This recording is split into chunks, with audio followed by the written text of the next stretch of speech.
15 degrees, you can see your breath. Out here in the lake effect, breaking tables like it's poetry.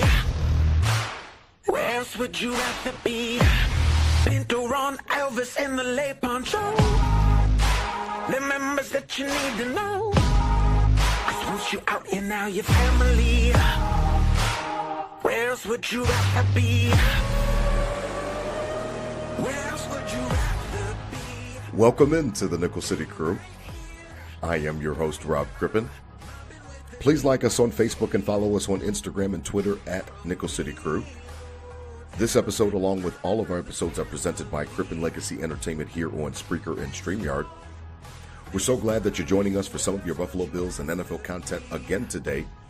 And as always, these are my Bills thoughts said out loud. It's a vibe so ridiculous.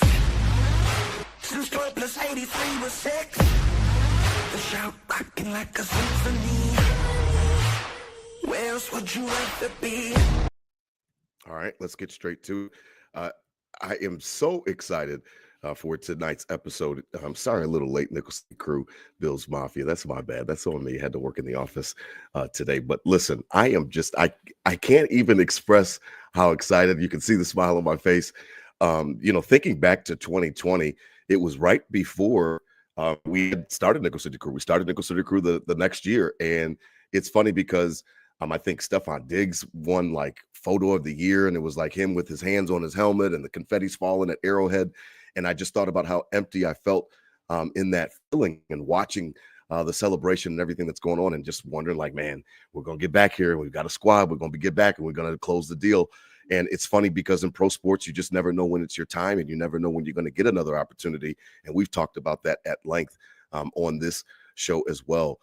Joining me tonight, as always, my co-host, Adam Dumptruck Rubsick, riding shotgun. Check him out on Instagram and Twitter at Adam Rubsick, RUPCZYK. DT, the time's here, man. We made it back. Time to close the deal. I got Super Bowl dreams, my friend. I got Super Bowl dreams, brother. Champ week. What's up, Rob? Nickel City Crew. We're back for another Friday night. What are we calling this? Happy hour, showdown, feel good Friday, whatever it is. And it's been a decent week. Same as last week, trying to control that emotion, trying to keep it safe, control, deliver again. And 6:30 p.m. Eastern, we got to let it all loose on the field and in the stands, in your house, wherever the hell you are, to get this one going. It's champ week, baby. Couldn't be more excited. Trying to control the emotion. We'll get out a little tonight, and I think we're going to be feeling good about this game. Yeah, man, I can't wait to share my feelings because I know that some people in the Mafia and Nickel City Crew will be surprised. Joining us tonight, our special guest. He's been on a few times, and we really enjoy his contributions to the show.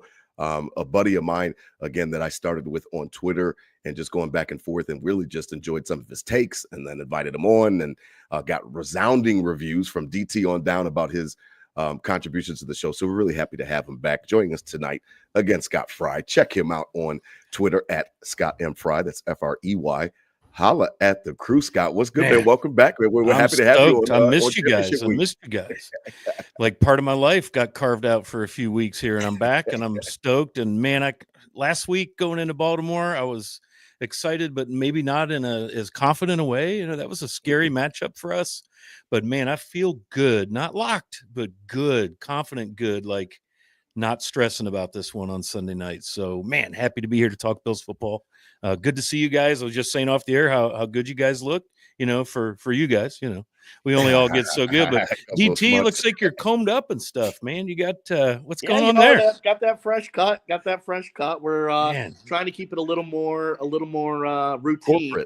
Not as much just go till it looks like dog shit. Just set it up every 3 weeks. Hit my boy right up on Hurdle Ave, right up the street. My boy Tommy at Good Looks Barber, and nice. He tightens me up nice. So thanks, guys. Yeah, looking sharp, man. Looking good. Yeah, y'all looking fresh. Y'all looking good. I like that. It's funny because before we go forward to this week, and obviously that's the reason that we're having this episode is just to talk about this AFC Championship game that the Bills will battle their rivals, the Kansas City Chiefs. Let's look back quickly, fellas. And it's funny that you talked about that, Scott, because DT can attest to it. And if you listened to last week's episode, I was a nervous wreck. And part of the reason was because of the opponent.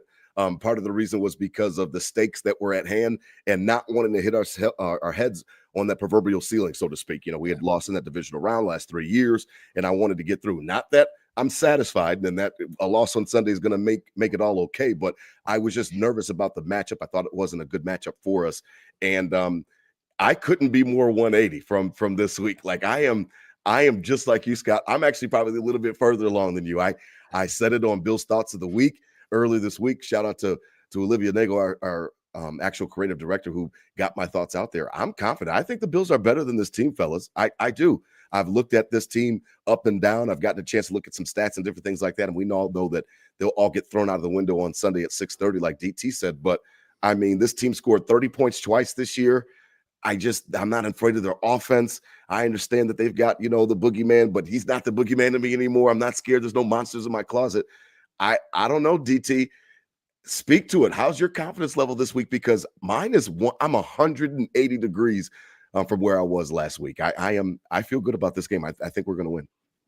Confident, but confident to go to work. Like the narrative last week was, this is the big game. This is the matchup. This team's a lot more high power, whatever the case is. The winner of this game probably going to win the next week against Kansas City. And I was really never about that narrative. I was kind of pushing it away because I was so focused on the game last week. And then it happened, and there was still kind of that narrative. And I was like, I don't think I'm about that, where it's just like, we just automatically win this game. If history has told us anything, it's going to take a darn near perfect game to, even if the Chiefs are not who they once were, and we might be better than them in all facets, it's going to take a darn near perfect game to take them down at home on Sunday night, because they know how to do it, and we don't, right? And until we do, we don't. Yeah, that's so true. I am confident. I do think we're the better team, and I think we can go out and get this dub, and we will see, Josh Allen and the Bills be represented at the AFC in the Super Bowl, but it's confident to go to work. Like I'm confident I can do the work I need to do this week to be prepared for Sunday. And that's where I'm confident in. I don't know if I'm, confident that we're going to go in and blow this team out or go in and win easily. And it's just no sweat.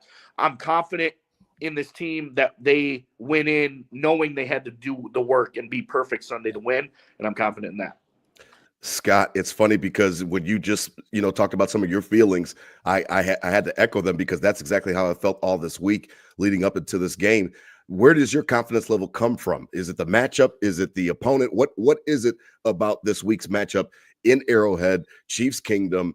All of the things should say that the Bills fans and Bills Mafia, Nickel City Crew should be nervous as hell. I know a lot of Bills Mafia that is not nervous like yourself. What is it about this matchup that leads you to this kind of confidence level that you have?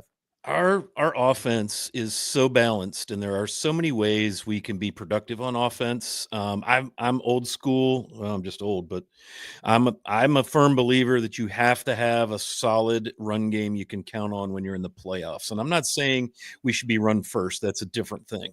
Right. But now they have got to respect a triple threat out of our running back room.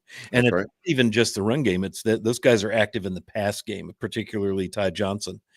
But then who do you focus, McDuffie on for pass catchers and route runners? Mm-hmm. We've got numerous guys who can work open or make something happen. So, and then Josh is just playing the best, cleanest ball we've seen him play. So as long as we don't have one of those just bizarre games where we just, like the Bengals division game at home was like, what team is this we're watching? As long as we don't have that, I'm confident we'll be fine. I love how DT put it. I'm ready to see us go to work, because this is not like a slam dunk confidence. Like there's no way we can lose this. There's just no need, like you said, to be afraid. That I got two things I have concerns over, besides obviously just Pat Mahomes is just awesome, and he's just awesome. And playoff Patrick Mahomes is another level of awesome. But I'm most concerned about Kelsey and then Chris Jones. We've got to make sure that we keep Kelsey under control, which is, I think, a simpler task than what we had to deal with last week with Lamar and Derrick Henry.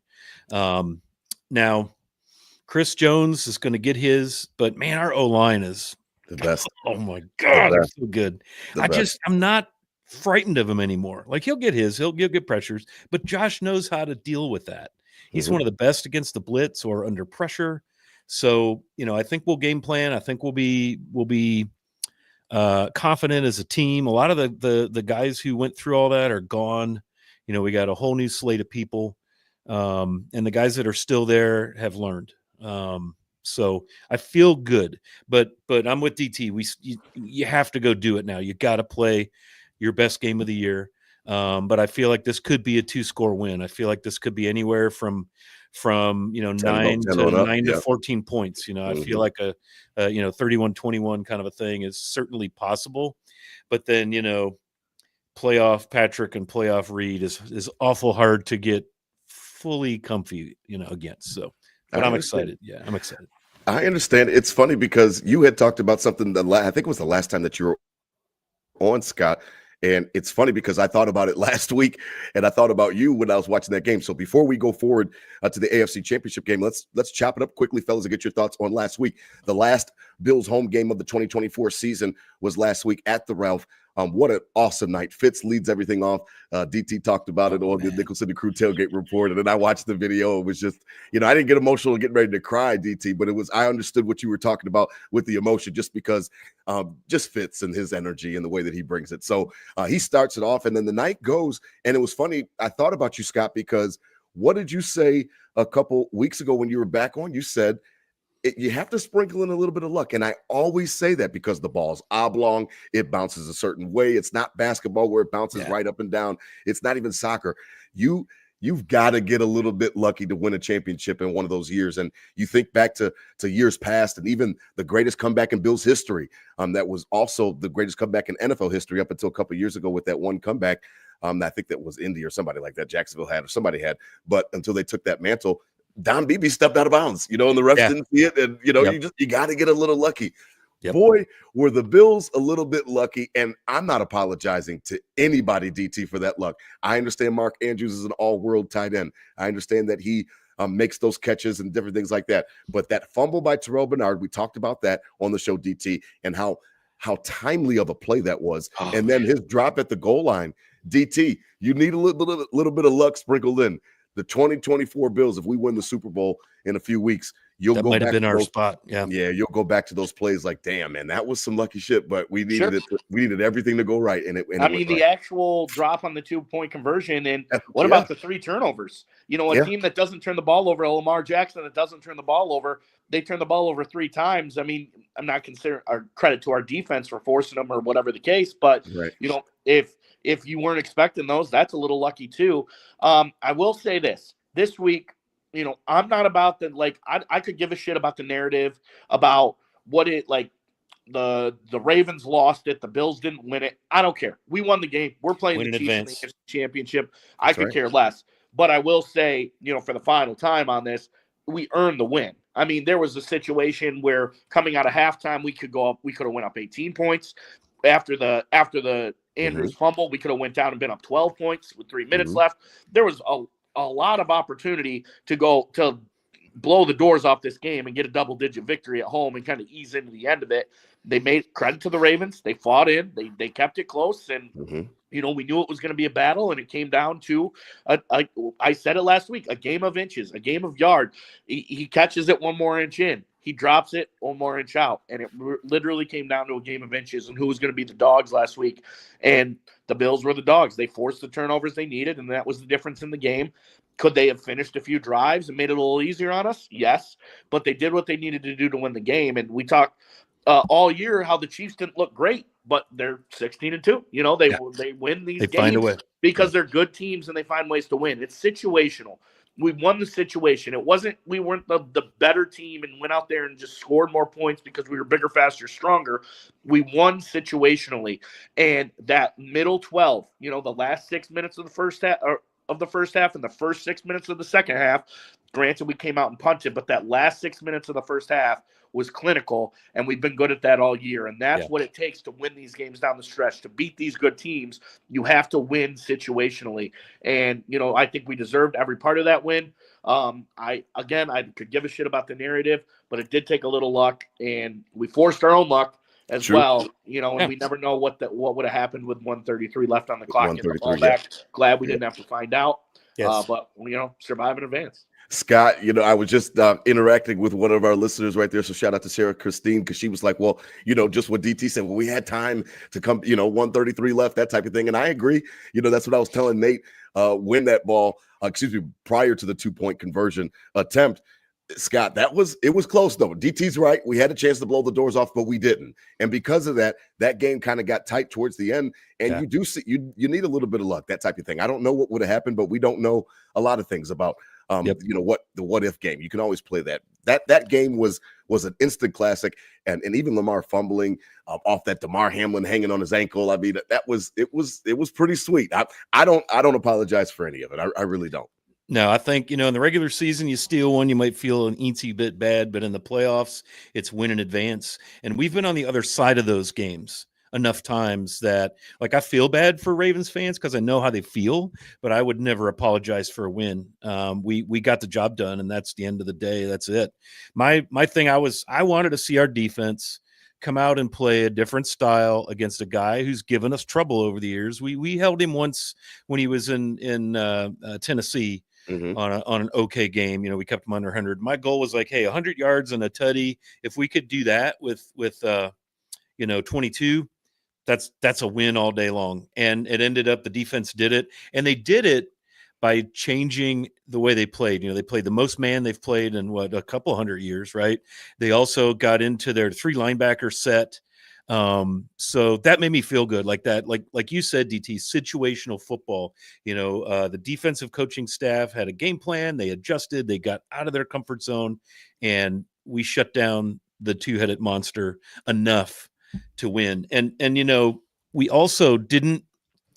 Sometimes, it feels like Coach McDermott likes to get like super conservative and just play not to lose. And it felt that way. But the 2 drives in the third quarter weren't us rolling up into a blankie and holding on. They were execution issues. Josh missed an open guy and so forth. So, it's not like we tried the old Bills way where we're like, well, just try not to mess this up. That wasn't it, man. Foot was still on the gas.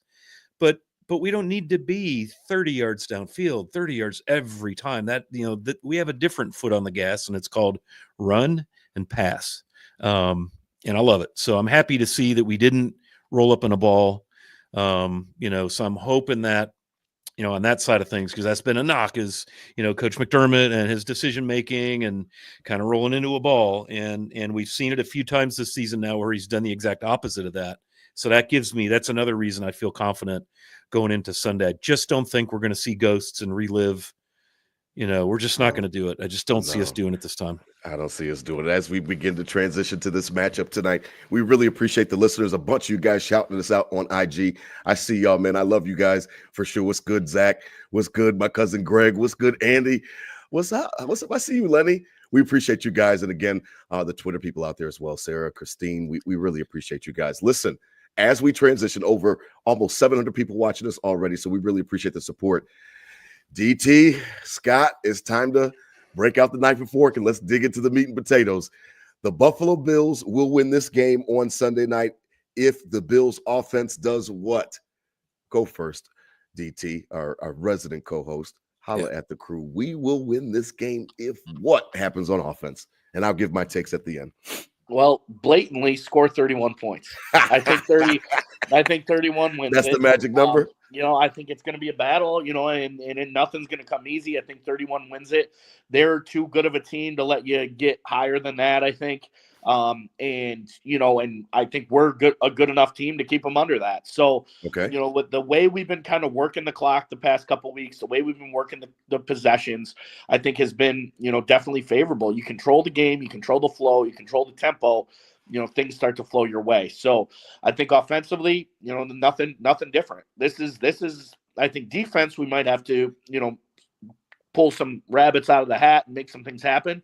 But so are you a proponent of last week's strategy, basically, of ball control?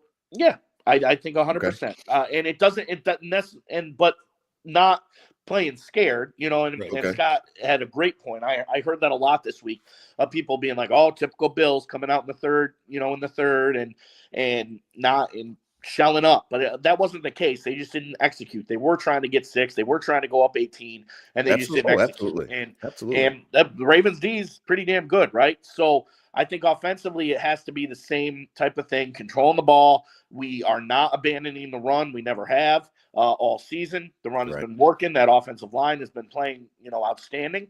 But you got to count for 95. You really do. And we talked about, yes, they got stars, and those are game breakers. Last year in the divisional round, if Deion Dawkins doesn't get blown back into Josh Allen, he makes that throw to Khalil Shakir at the back of the end zone. We might be having a whole different conversation, right? These guys are going to make plays, and Spagnuolo, credit to him of being one of the best to do it.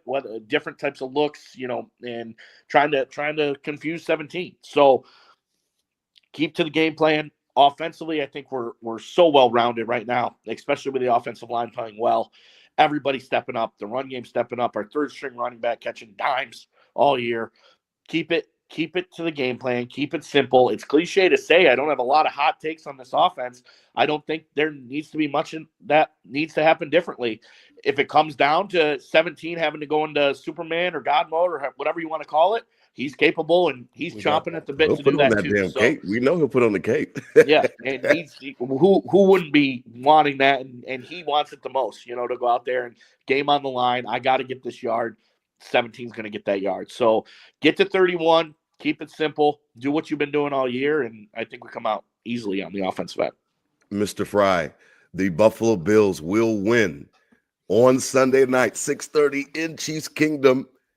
If the offense does what? What do they have to do to win this game? Mistake-free football needs to continue. Playing clean. They will punish us if we turn the ball over. So yeah, I know that's, again, if you want to say cliched or silly, but it's a fact, especially in the playoffs, especially against Reed and Mahomes. So protect the football like we've been doing. And that's been amazing this year. Just amazing how well they've done with that. Read a stat today, Scott, 8 turnovers, 35 takeaways, the highest margin in the league, including the playoffs. That's crazy. Just keep doing that. Keep doing that. That's fine. I like kind of what, I want to echo what DT said, mix it up, keep our identity. And the cool thing about our identity is I don't really know what the hell it is. Used to be, got to get Diggs involved, there for a while, it's got to be number 4. Cook's got to be, now it's like, if something isn't working, like we only gained like 50 yards on the ground in November against them. They did a nice job shutting down the runs. So we had to go a little more aerial. And that's what I like about our offense is we can adjust. And at the end of the day, in case of emergency, break glass, get the cape out. And that's exactly how we took it home last time. So I feel good about that. So for me, it's mistake-free football.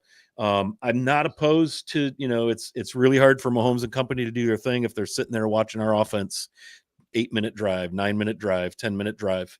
I don't have a problem with that, but we may not be able to do it as effectively on the ground this time. But statistically, the KC defense has not done as well in the last 5-6 games since the Bills game on run defense. So I don't know if that, what that was coasting in because they're in the first, seed position or what that is. But I'm kind of anxious to see, if we can make the run happen, better than the last time.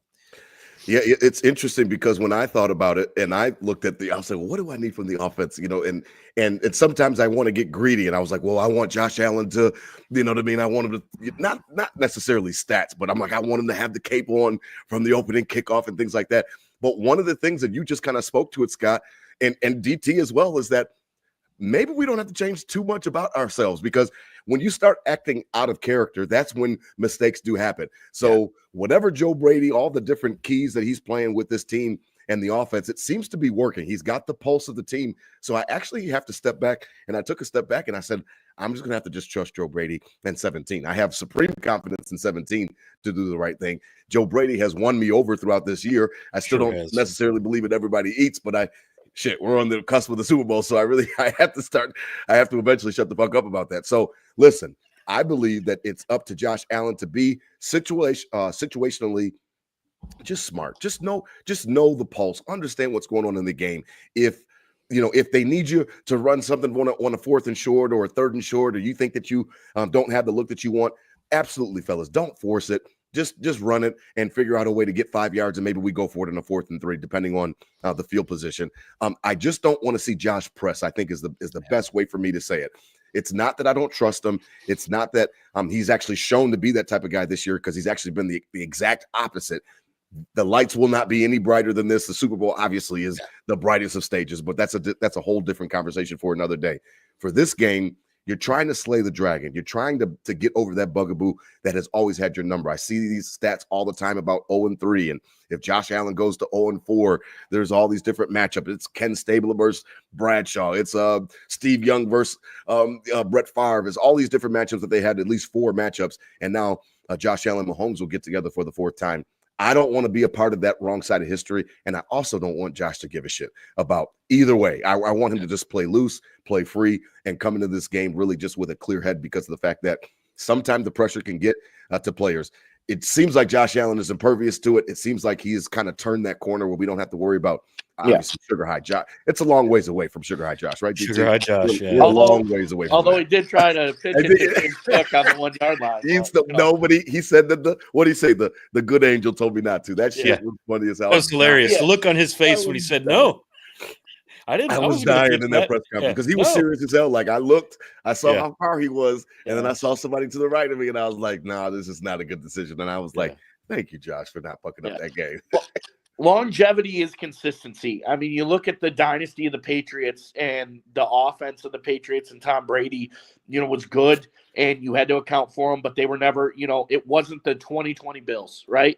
It wasn't the 2021 Bills where they were just layup all the way down the field, but they were winning championships. I watched the AFC Championship, the 2020 Bills-Chiefs last night on NFL Network, and Bills come out, start great, get a muff punt, get a muff punt, get up 9-0, and then they go 3 and out. And what do the Chiefs do? They just drive down the field, they score a touchdown. Bills go 3 and out. What do the Chiefs do? Drive down the field, score a touchdown. That's why I was Bills so mad go at 3 the and field out. goal. What do the Chiefs do? Drive down the field, score a touchdown. That's why I was so mad at the field goal. Before you blink, it's 21-9. We were close to getting the doors blown off us, and that's it is. So I think we've taken the step to that level, right? To that level of, like, obviously don't have the accolades. I'm not saying any of that. Just that level of consistency and calmness, of longevity is consistency, and the consistency of just, we're fine. We're one of the best offenses ever. Well, they score the most points ever in team history.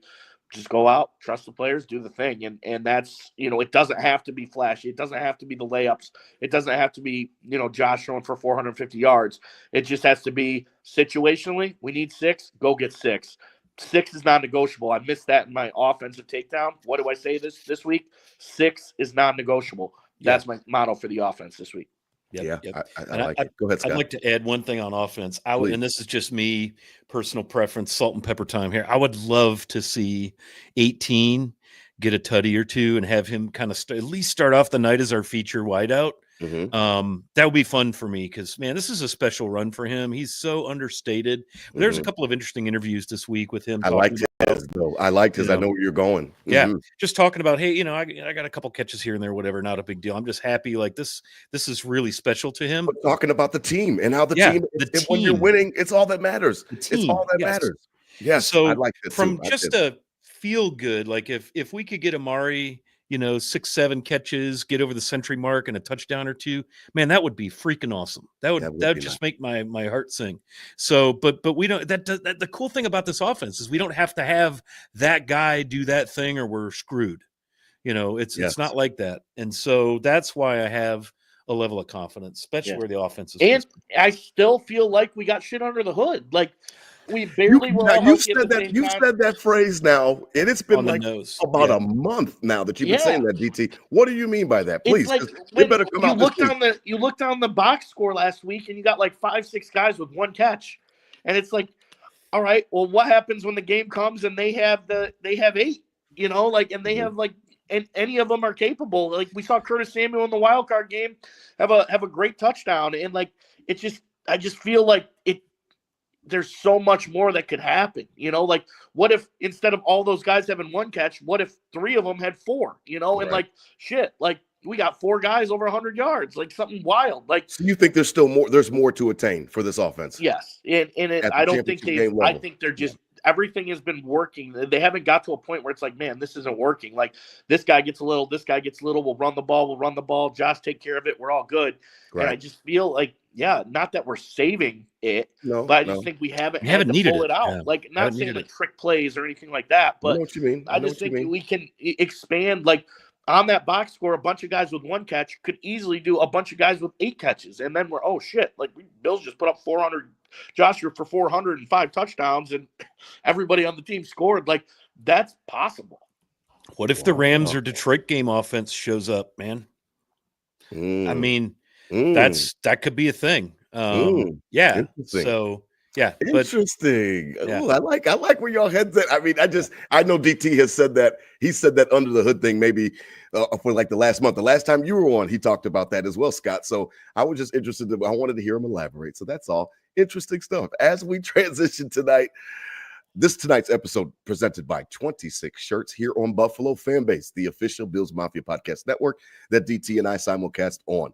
Head on over to 26shirts.com. Again, salute to the Godfather Del Reed, running a great site over there. Again, remember, you can grab your Buffalo Bills, Buffalo Sabres, and Buffalo City-themed T-shirts. Portions of the proceeds will go to a great cause. A family that's in need across Western New York, across the world, will be positively affected by your purchase. Again, head on over to 26shirts.com. They've got some great content designers over there that are coming up with some cool T-shirts. I know I saw one the other day on Twitter as well that was really cool. So listen, head on over to 26shirts.com. You won't be happy that you went, and you'll be helping somebody in need. As we transition, shout out Del Reed, right? Front and center on the Today Show today. Yes, that was very cool for the pep rally. Del Reed, right up on the Today Show. So that's pretty sweet. It's pretty sweet. And we're affiliated, so it's like our cousin is on TV. You know what I mean? We get right. Got family's on TV. Hell yeah, I love it. Now, as we transition, fellas, Scott, you had mentioned something earlier, and I wanted to hear you expand on it. The Buffalo Bills defense will stop Kansas City. Why on Sunday? Why? Because DT says, I just need 30 points or less. Right. I've got a different take. Talk to us, Scott, about why the defense can impact. Because one of the things that I've always been worried about is the fact that this defensive line in the biggest moments comes up really, really Paquito, really small. DT and I sat next to each other last year and just in amazement that this defensive line could not affect Mahomes at all. And it was a long day for us. And it was really low key a blowout. We were one Jordan Poyer fumble at the goal line away from getting our asses blown out. And DT and I would have headed to the car early, possibly. Talk to me about what this defense can do to affect 15. To me, he's not the boogeyman anymore, right. But he is still he's etched in stone. His legacy is cemented. He's a bad man, and it's playoff Patrick, and I got all the respect in the world for that guy. I'm excited because we got guys back that we didn't have in November, and I think that makes a difference. And I'm not big on, crying over injuries. They're real. They're the guys that are out, that are injured, are starters for a reason. So it's a real thing when your starters go down. Just so you know, Bills Mafia, McDermott today officially ruled out Taylor Rapp. Yep, Taylor Rapp's out. Cole Bishop will start in his place.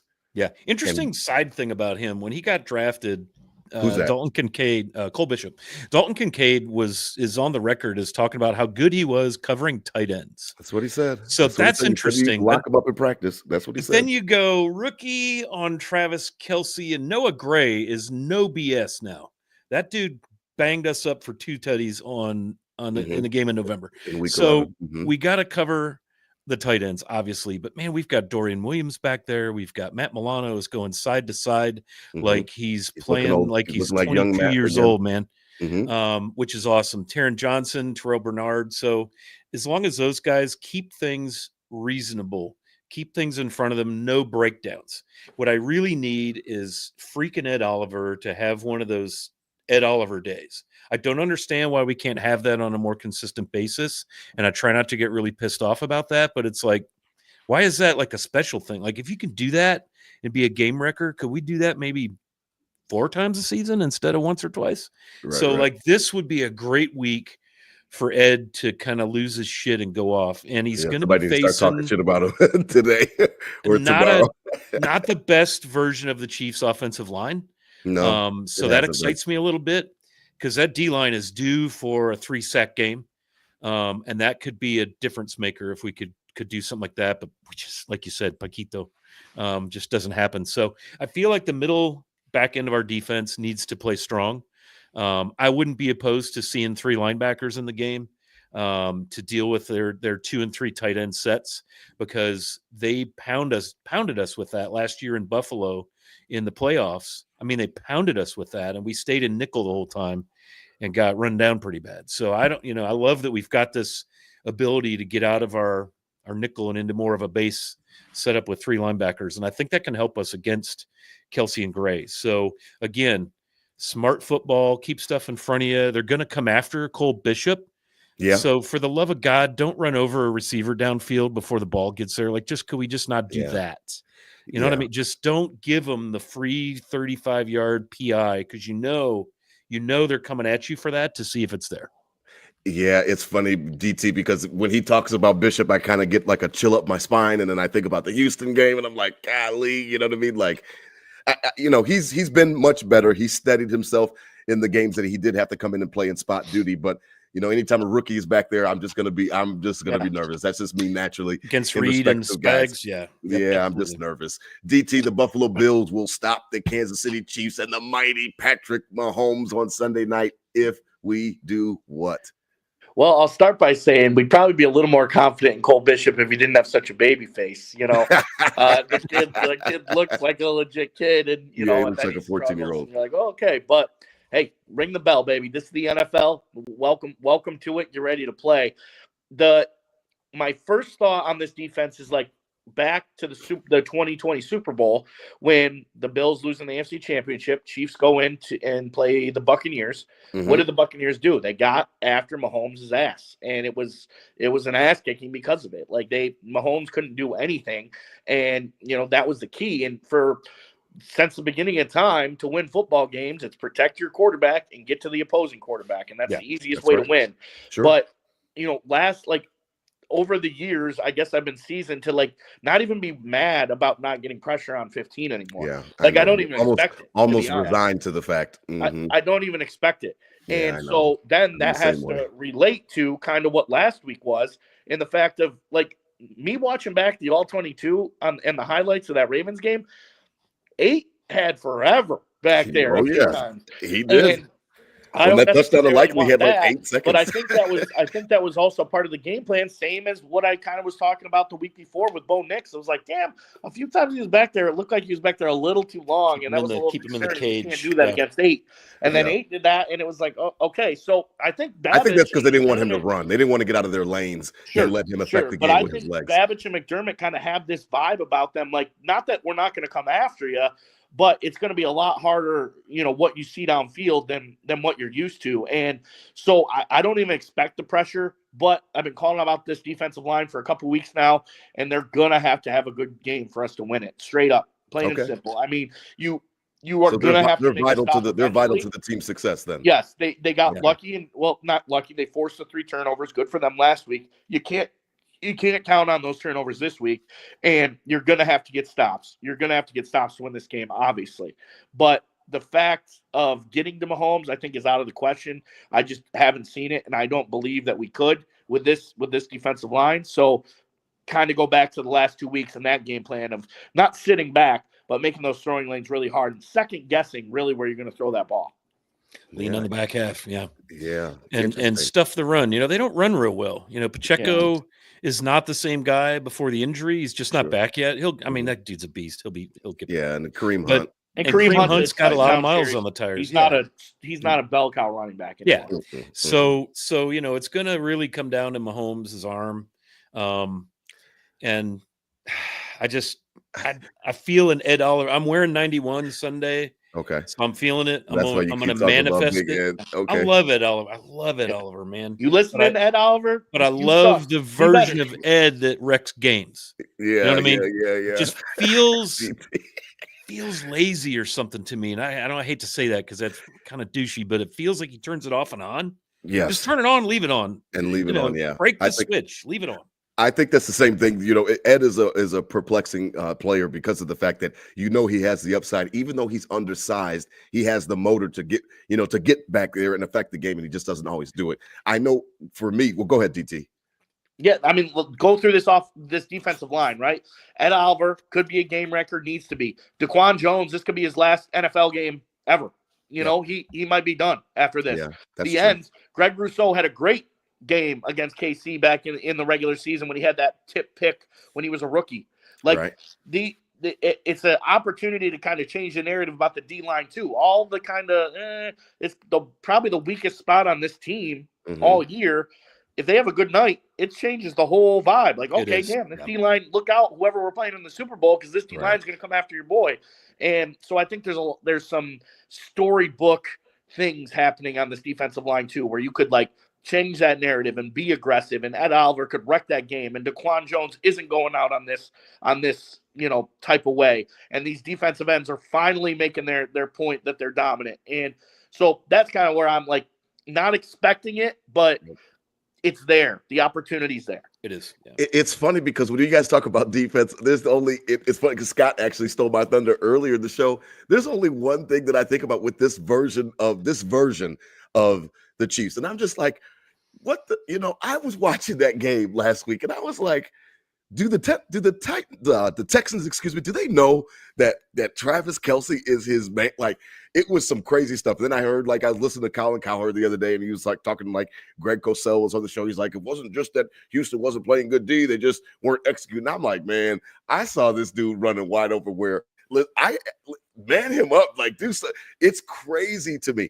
Mahomes had 177 yards, a pedestrian day. I know Josh did as well. I'm not taking shots, but out of the 177, 117 went to Kelce. And I'm like, why is he not your main focus? I think D-Hop didn't have a catch. The new guy who just got back, Hollywood Brown didn't have a catch. Everything was to Worthy. Besides, Worthy was the only wide receiver to catch a pass the entire day. And I'm just looking at it, I'm like, what do these D coordinators do in their offices all week? And then when they present the game plan to these players, not that I could be a defensive coordinator. I'm not saying that, Nickel City Crew, Bills Mafia. All I'm saying is that if I was a DC, my number one thing when facing the Chiefs would be, let's get on 87. Let's frustrate him, bump him at the line, and then we're going to make 15 throw to other guys. And I think for me, that's my biggest thing defensively for the Bills. I understand. I'm almost like DT that I'm resigned to the fact that I don't expect a lot of pressure on Mahomes because it just is I've never seen it happen with my physical eyes.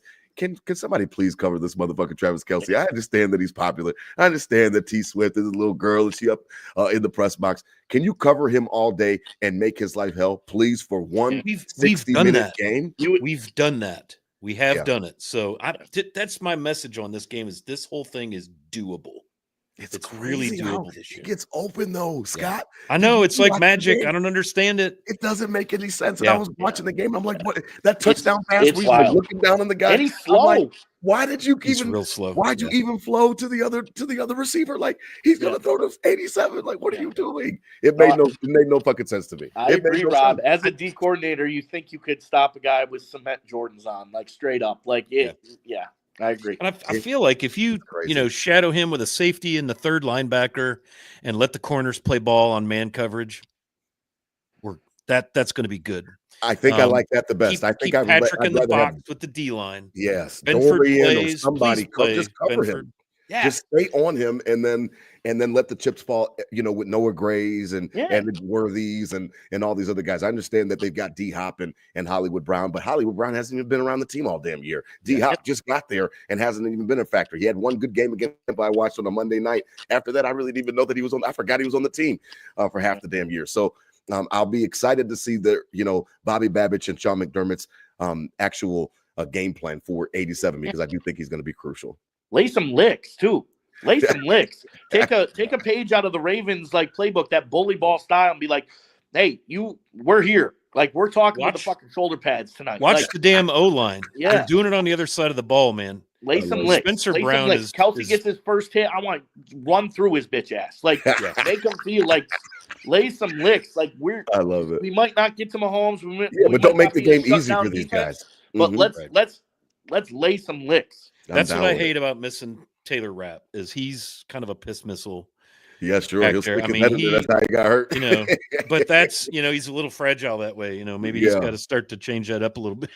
Yeah, he'll stick his head better in angles and things. DT said he'll stick his head in the wood chipper, and that's how he got hurt. And then he comes right back out and does it again. So that's definitely his game for sure. Yep. As we transition tonight, before we begin to wrap up, it's funny because I know that a lot of people have talked about Sean McDermott. He's been a hot topic. He was snubbed for NFL Coach of the Year. Listen, it wouldn't be Nickel City Crew if we didn't get to Sean McDermott sometime before this big-ass game. So I would be off-brand. Personally, I would feel like I wasn't doing my job. It's funny because my feelings on him, I still don't forgive him for 13 seconds until I will. If they make the Super Bowl appearance, I'll forgive him. But until then, I'm still got my eye on him. Now, one thing that I can definitely say, a couple things I could say about him this year, fellas, is that he has been aggressive, and he's been leaning that way the last couple of years, and the facts prove it on fourth down efficiency and going forward and tendencies and all the different type of things. So he has already been leaning that way the last few years, and I'll give him credit for that. I think that he had his magnum opus, was the Miami game a couple of years ago, and then DT was like, this was probably his best game last week, and I was like, yeah, 25 points to that two-headed monster is probably the best I've ever seen him coach. I understand Bobby Babbitt is actually calling the plays now. Confidence level in McDermott to the thing about him that worries me the most, more than just when to go for it and fourth down and stuff like that. I think that he's got that down packed, or at least there's somebody in his ear that's giving him the right advice, is that when the lights are brightest, when they're shining the brightest, I feel like he starts to clench. He starts to do that booty clench, Scott. You don't know much about that, but he starts to get tight and clenched up. And that's been my number one, critique of him, is just that when the games are tight, he starts to change his stripe, and you can't change a tiger stripe. A tiger's a tiger, a giraffe spots are a giraffe spot. So I always feel like he reverts back to what he always has been. And that is a conservative coach. And quite frankly, coaching not to lose the game instead of trying to go snatch the game. What's the confidence level that you have, DT, as you approach this game in the head man? He's gotten a lot of good press about being more loose, and he's doing snow angels and all this different type of stuff, and he's letting Josh be Josh and all this. Listen, and I'm not poo-pooing any of it, DT. I'm not poo-pooing any of it, Scott. The lights, again, will not be brighter than they are Sunday night. If you are really turned the corner, and I can think of Mama Monday in my head right now, DT, talking about him and his maturation and different things like that. I know he sat down with Ty Dunn and let Ty Dunn into his office most recently, a couple months back, and let Ty ask him questions. So I appreciate that he's been open. I appreciate that he seems to be evolving, and I'll give him credit for that. Don't revert. Do not revert in Missouri on Sunday night, or I'm going to be right on your ass again. Do not revert. Stick to the same Sean that you seem to be heading towards. Well, it's inevitable. I mean, there's nowhere to hide, and we've said that a few times, but it's legit this time. Like, if that happens, that's the narrative, and there's no saying anything about it. 4 years ago, probably weren't ready, probably were outmatched, probably didn't have the talent. Mm-hmm. Then the divisional round against the Bengals, or the next year was 13 seconds. 13 seconds. You were probably ready, and you blew it.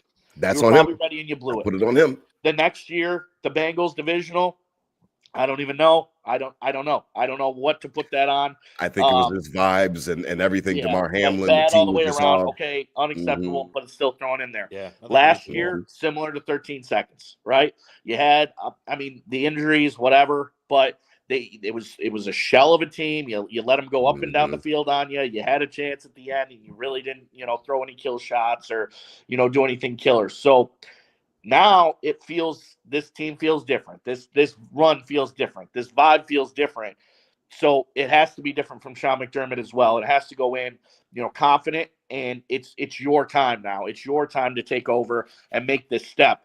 It doesn't happen. Organizations like this don't happen. We are very lucky to have this. But as we talked about a couple of years ago, Rob, it's okay to lift our expectations as fans. That's right. We've had all this. Now, expectation is to win this game. We're happy to be here, but we're not okay with losing this game. We're not satisfied with losing this game. So it's okay to raise that expectation and take it to the next level. And I think there's nowhere to hide anymore. It is what it is. The excuses are out. Everything's set up. This team, this manpower, no injuries. The Chiefs a little down. Everything's in your favor to go in there and coach this team to the Super Bowl. And if he does that, he will forever be, beloved, and there'll be statues, and Sean McDermott can do whatever the fuck he wants in Buffalo the rest of his life. But it has to be this year. So I am confident because I feel like the vibe of this team is different, and he's obviously the leader of the team when it comes to that. So changing that and moving into that threshold, but it's also 17's got a lot more reins on the team than he did on those games when that contradicts the 13-second game because Josh Allen played lights out and they still found a way to lose it. But I feel like there's more hands on deck. It's not all Sean McDermott now. 17 has a big part of winning this game too. And like not just his talent on the field, but his leadership and his vibe and the team following him. So maybe a little more off his plate. Babbage calling the D, 17 stepping up a little more, making it his team, and then growing and become more looser and trusting in the process, if you will. So that's kind of where I lie. It sounds like a broken record, but there's really no other option now. You go in and you lose this game. It's going to be because you weren't ready. Scott, man, I mean, this guy he's garnered a lot of praise from Bills Mafia, and rightfully so, because he has been a little bit of a different coach. And I never would have imagined him doing Snow Angels on national TV after. I mean, it just wouldn't have been in the lexicon of things that I thought would happen. Boy, just the lights and just the situations, and we've seen him. I've seen him get tight, and because I've seen him, I on his face. He gets that straight line. Yes, his face, and then all of a sudden he's making different calls and he's doing different things, and it's like, man, are you not understanding the situation?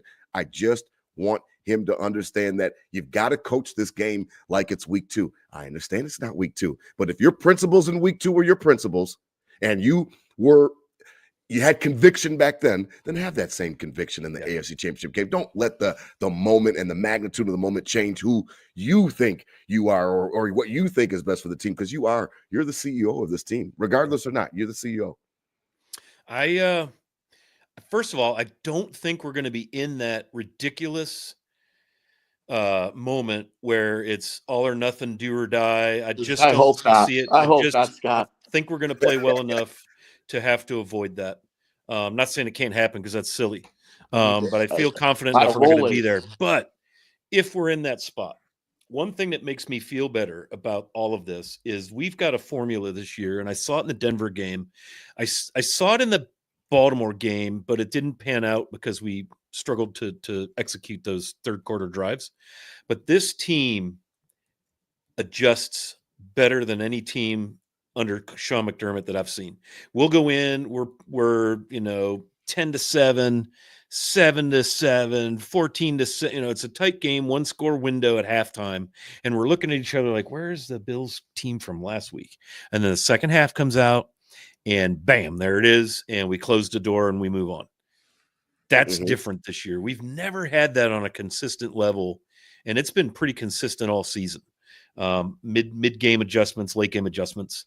And that tells me that feels like Sean's letting the coaching staff coach. Yes. Like you said, this is Josh's team, and it's not, that knock, Tyler Dunn, the whole knock on McDermott was my way or the highway and all this sort of stuff. Yeah. And it feels like leaders are able to lead.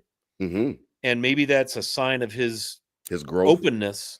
But you look at how long did it take Cowher to get his title, right? How long there's new Bill Belichick, for the love of God and all that's holy. He was awful for decades. So even like letting go of 13 seconds is painful because that was the first window and it was wide open and we slammed it on our knuckles. Self-inflicted horseshit. God, it still pisses me off. But I'm letting it go because I'm just trying to, like, it's coming, like Peyton Manning. How long did it take Peyton? And so Josh, I feel, and freaking Denver Bronco guy, John Elway. How long did it take him to get his? Steve Young. 3 Super Bowls before he won his 2. Yeah. So I'm not hopeless, even if this doesn't work out Monday, and I'm not setting myself up. I'm going to be crushed like garbage if this doesn't pan out Sunday night. So I'm not doing that, right? But I just feel like we're going to get there, but damn it. Like you said, DT, this is the year, man. It is sitting here right here for us. This, to me, is head and shoulders more of our shot at it than 13 seconds was. In game, 13 seconds was. But coming in. Okay. I know what you mean now. Okay. I expect us to win this game. 13 seconds was like, shit, we had it and we peed down our leg. Yeah, I agree. 13 seconds was house money going in. Like, even they got a little lead coming out of the second half, and I was like, kind of. Yep, Yes. here we go. We're gonna get. I beat understand again. the premise of what Scott's saying. I understand the premise. Yes, I expect us to do it this year. Yes, it's the expectations leading in. Yeah. The expectations that year, and I did not expect to be a Super Bowl team. I'm not just a pissed off fan. I'm confident. Like, I love what you said, DT, about we're going to go to work. I'm going to watch us roll up our sleeves and do our job. And I'm confident we can do that. And if we do that, I'm not worried about it. Ooh, and I know how freaking good Chiefs Kingdom is. We're not hammer that franchise. They are amazing. No problem. But we're ready. We're ready. Oh, I love it. I'm trying not to cuss. I know my mom will probably listen. Listen, man, I really enjoyed you guys tonight.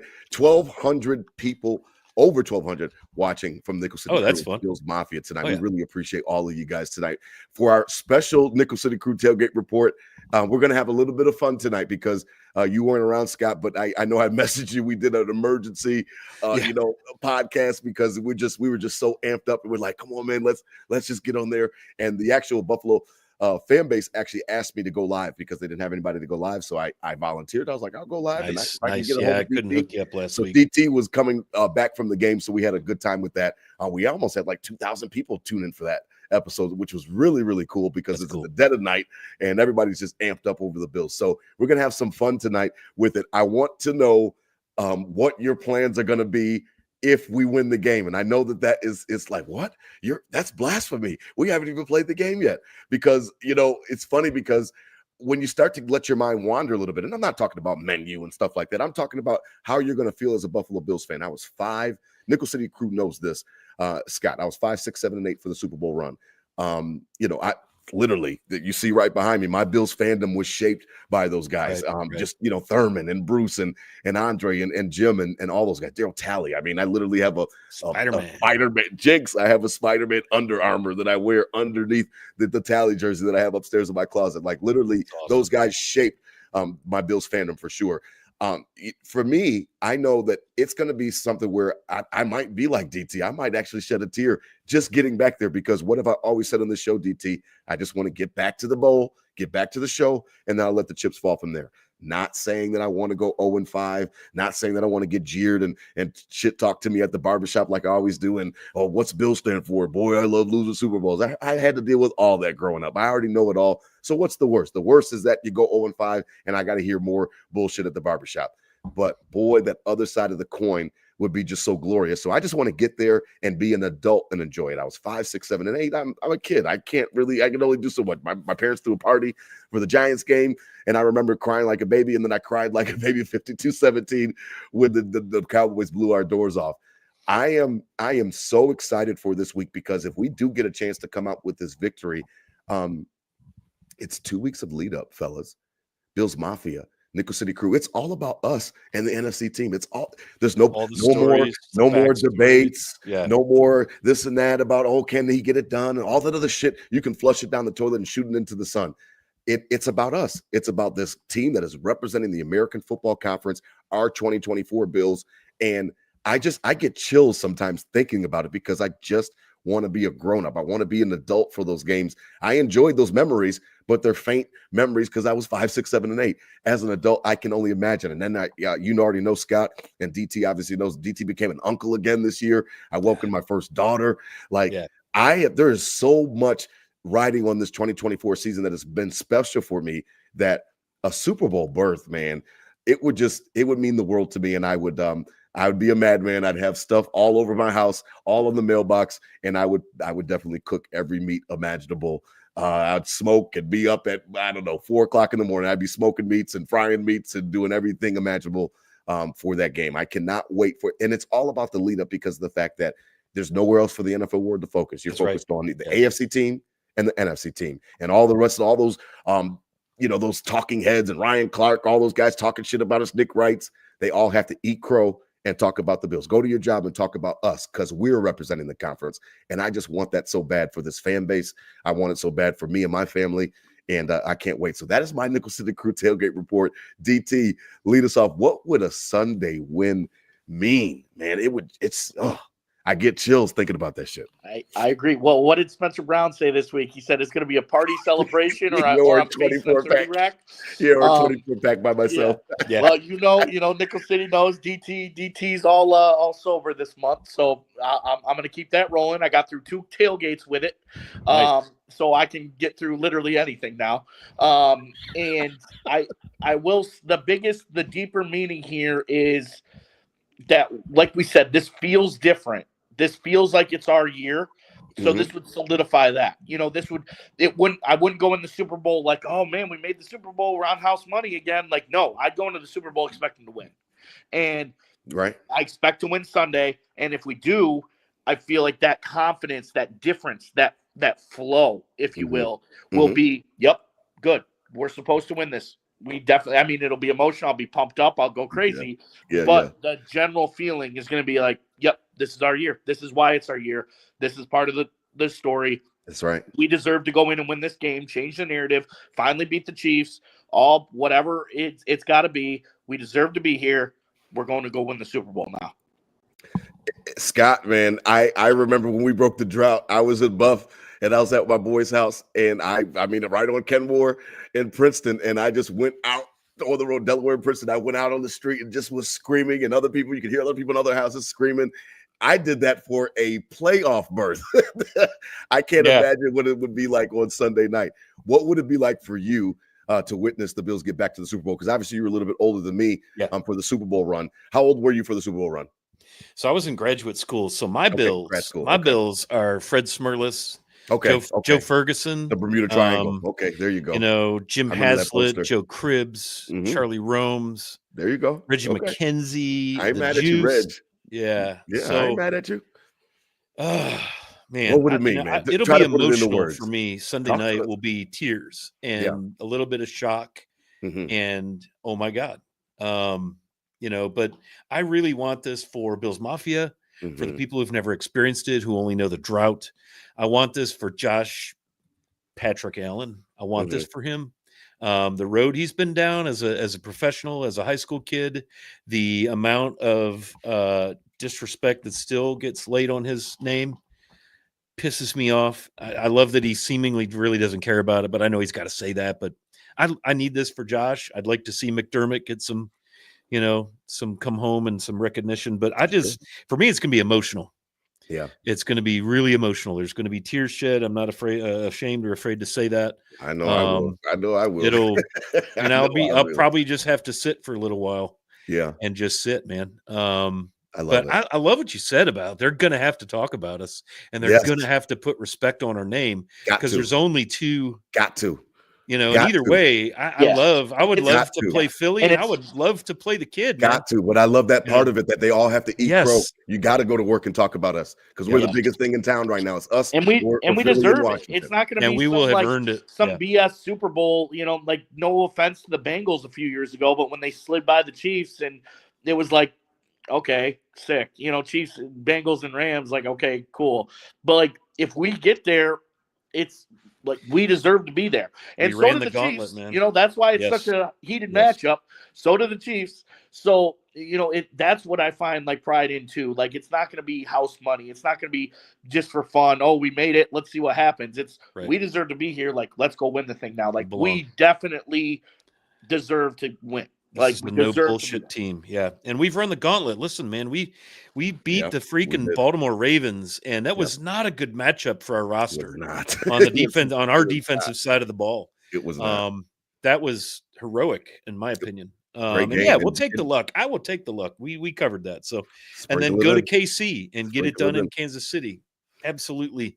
Chef's kiss. Yeah. So, I will feel good about that. And you look at the back 6 games of our season where the no bullshit stretch was. We came through that, and the only real thing we had was losing that damn Rams game, which was weird. And that was one that I just didn't see coming as a loss. Neither. I said but it there. Matthew Stafford just went superhuman. God dang, he played a ball game. Yeah, he played this. And their defense, made them just enough plays. It was crazy. So we've earned it. Like DT said, we've earned it. We belong here. This is no bullshit. So yeah, it'll be emotional for me. Yep, for Yeah, sure. I think it would be emotional for most of Bills Mafia, and I know I can speak for Bills Mafia on that regard because I'm a member of the Mafia, just like you guys are, and we know how much this means to us. Fan is short for fanatic for sure, but there's something about the Buffalo Bills and the city of Buffalo and the Western New York region. It just means more. I don't really know how to quantify it or put a word on it that really encapsulates it, but it really just means more to us. That's why sometimes I used to joke with people like, what, you think the Buffalo is a Sabres town? I was like, are you, there's 70,000 people do not go to watch the Sabres. I don't even care when we were in the Stanley Cup and we were filling up Niagara Square. Like it's no comparison. That's not to take a shot at the Sabres. I'm just saying that would Buffalo, also be awesome, but this is a Bills town. Buffalo is a Bills town. It's not even close. It's not even worth the argument. And I just think that it just means so much to us. The fans deserve it. We do deserve it. I do believe that. You're absolutely right, Scott. Josh does deserve it. I think that one of the things that made me so mad, I know that one of the things that made me so mad at Sean McDermott was that your quarterback he literally did everything. Yeah. He left the field twice with the lead and you fucked it up. You know what I mean? And obviously he wasn't just McDermott, but he's the CEO. That's why I'll be watching him on Sunday. You're running all of this. And I really hope that you're right about it, Scott, as we close up tonight, is that I have heard that. Some of those Tyler Dunn vibes. I heard, that he was a control freak. And then I heard that now he's, delegating more. And he's kind of, that grip has kind of loosened a little bit. He's letting Bobby really call the plays. He stays out of the way of the offense and really entrusts Joe Brady. DT, I think that's going to be key on Sunday. I don't know really any other way to say it. I have confidence in Josh. I have confidence in the offense and Joe Brady because he's turned the corner for me. The defense I really don't care too much about because just score more than them. It's McDermott for me, DT. I know we're getting ready to close up, but this is a special episode. I just don't want him to change, DT. Does that make sense? I know that you know that makes sense because you know how much he gets on my damn nerves. Just don't change, man. Just do what. Act like it's week 7. I know that it's not week 7. I know that mentally you have to play tricks on your mind. Like, okay, well, if we lose though, don't make any decisions based on the fact that you could lose this game and it's over. Make the decisions that you feel are best for the team and do it with conviction. And I will say this is a team you can trust more than any team you've ever had, right? Yeah. What they've shown and the maturity, and especially out of 1-7, this is a team you can trust more than any team you've ever had. AFC Championship, probably weren't ready, whatever. Next year, 13 seconds. We weren't. 13 seconds. We could have won a ring that year. We could have deserved a bowl. Make an argument for it. Fuck the Bengals year, whatever. Moving on. Last year, we could have won. We battled at 6-6, fight all that adversity, got back into the playoffs, second win seed, the division, and could have beat the Chiefs to go on and we could have went to the Super Bowl that year.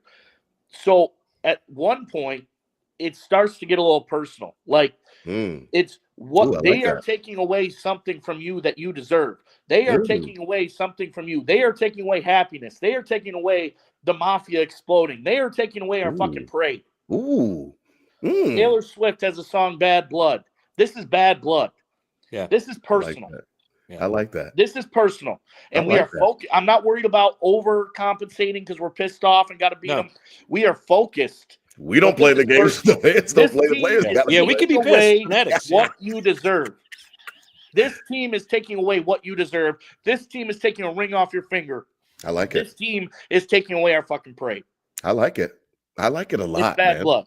I like it. Bad I like the Taylor Swift Bad Blood. You trying to make me change the episode name. I'm not changing the episode name. You almost did that shit to me last week. But I feel you, though, on that Bad Blood. I like that a lot, man. I almost played the Revenge Open for this game, the Payback Open. But, I'm just in a different headspace. I don't fear them the way that I did before. So it's not payback for me. This is what's rightfully ours. This is time for us to step into our own destiny. They're going to write stories about this team down the road and 30 for 30s and different things like that. And Bills Mafia will go crazy, and we deserve it all.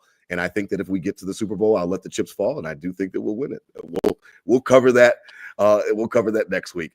Super Bowl preview next week. Yeah, I really appreciate your time tonight, Scott. And taking some time out of your night. Man. Obviously, really love hanging out with you guys. You know that I love you like a brother, man. 1,300, almost 1,400 people tuned in tonight, and we really appreciate you guys on all the different social media platforms. Don't forget, please subscribe, like us, and comment like Sarah did tonight on all those little comment sections. That's the way we stay engaged with you guys. We really appreciate it. We appreciate your support all season. Season 4 of Nickel City Crew has been a resounding success. Shout out to Queen City Vintage for being our sponsors for the giveaways this year. We really appreciate it. Shout out to Olivia Nagel, our wonderful creative director, who's helped made us look good on there. And again, this is not a sign off. We will see y'all next week. See you next week. And we're really, really excited for this game. Again, Sunday, 6:30. If you don't know, you better ask somebody. 6:30 CBS. Nance and Romo will be in Kansas City. Chiefs Kingdom will go into the den of the beast. And it is time to go ahead and slay that dragon. And I think it is time. And I really do think that I don't know, man. I do not feel like I felt last week. I was nervous as hell last week. Yep. It's just not the same. I don't feel that same way. Yep.